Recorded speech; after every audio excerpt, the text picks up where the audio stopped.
বাকিরাও হাসতে শুরু করল। সাংবাদিকরা তাদের ক্যামেরা আবার অন করল, ভাবল হয়তো কোনো হাস্য কৌতুক হচ্ছে।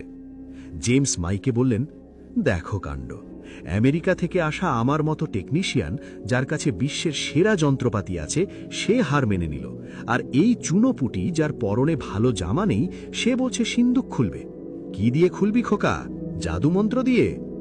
দর্শকদের মধ্যে হাসির রোল পড়ে গেল।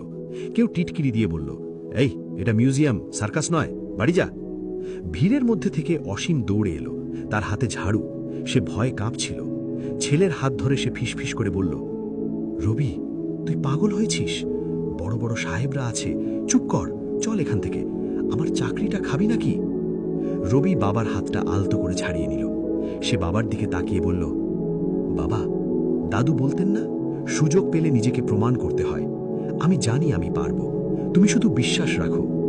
ছেলের চোখের দিকে তাকিয়ে অসীম থমকে গেল। এমন দৃঢ়তা সে আগে কখনো দেখেনি। রবি আবার জেমস উইলিয়ামের দিকে ফিরল। স্যার, আমি কোনো ক্ষতি করব না। যদি না পারি, আমি সারা জীবন এই মিউজিয়ামে বিনা পয়সায় ঝাড়ু দেব। আর যদি পারি? জেমস উইলিয়াম এবার বেশ মজা পেলেন। তার ইগোতে একটু লেগেছিল, কিন্তু তিনি এই ছেলেটিকে অপদস্থ করার সুযোগ হাতছাড়া করতে চাইলেন না। তিনি পকেট থেকে চেক বই বের করলেন, খসখস করে কিছু লিখলেন, তারপর চেকটা উঁচিয়ে ধরলেন। শোন হিরো, যদি তুই এই সিন্দুক খুলতে পারিস, মেশিন ছাড়া, শুধু হাত দিয়ে, তাহলে এই 1 কোটি টাকার চেক তোর। ক্যাশ দেব না, সোজা চেকে দেব। আর যদি না পারিস, তাহলে তোকে আর তোর বাবাকে কান ধরে মিউজিয়াম থেকে বের করে দেব। রাজি? 1 কোটি টাকা! অঙ্কটা শুনে অসীমের প্রায় বুক কেঁপে উঠল। কিন্তু রবি একটুও বিচলিত হল না। সে শান্ত গলায় বলল, রাজি। চারদিকে ফিসফাস, গুঞ্জন, ক্যামেরার ফ্ল্যাশ ঝলকানি দিচ্ছে। রবি ধীরে ধীরে মঞ্চের দিকে এগিয়ে গেল। তার হৃৎপিণ্ড দ্রুত স্পন্দিত হচ্ছিল, কিন্তু হাত ছিল স্থির। সে জুতো খুলে ফেলল। খালি পায়ে সে সিন্দুকটির সামনে গিয়ে বাড়াল। কাছ থেকে সিন্দুকটিকে আরও রহস্যময় মনে হচ্ছিল। রবি চোখ বন্ধ করল।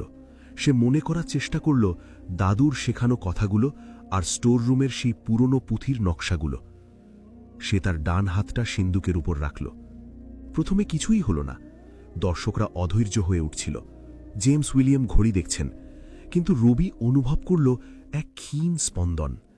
ধাতুটা আর ঠান্ডা নেই। রবির হাতের ছোঁয়ায় সেটা যেন সামান্য উষ্ণ হয়ে উঠছে। এই তালা কোনো চাবি দিয়ে খোলার নয়। এটি তৈরি করা হয়েছিল শব্দ আর কম্পন বিদ্যার ওপর ভিত্তি করে। রবি জানত সিন্দুকের গায়ে নির্দিষ্ট কিছু বিন্দু আছে, যেখানে নির্দিষ্ট ছন্দে টোকা দিলে ভেতরের মেকানিজম সক্রিয় হয়। এটি অনেকটা পিয়ানো বাজানোর মতো।